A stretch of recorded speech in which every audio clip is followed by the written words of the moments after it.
বিশ্ব রেকর্ড গড়ে শাকিলের এভারেস্ট জয়।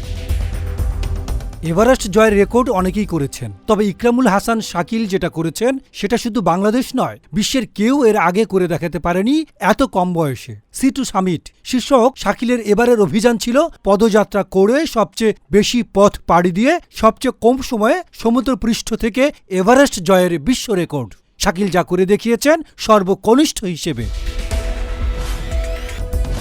অভিযানের সমন্বয়ক সাদিয়া সুলতানা শম্পা গণমাধ্যমকে বিষয়টি নিশ্চিত করেছেন। তিনি জানান, শাকিল বিশ্ব রেকর্ড করে এভারেস্ট আরোহণ করে ক্যাম্প 4-এ ফিরেছেন। তিনি দ্রুততম সময়ে সমুদ্র থেকে পায়ে হেঁটে যাত্রা শুরু করে 1300 কিলোমিটার পথ পাড়ি দিয়ে এই শিখরে আরোহণ করেন। সপ্তম বাংলাদেশি হিসেবে বিশ্বের উচ্চতম পর্বতশৃঙ্গ মাউন্ট এভারেস্ট জয় করেছেন শাকিল।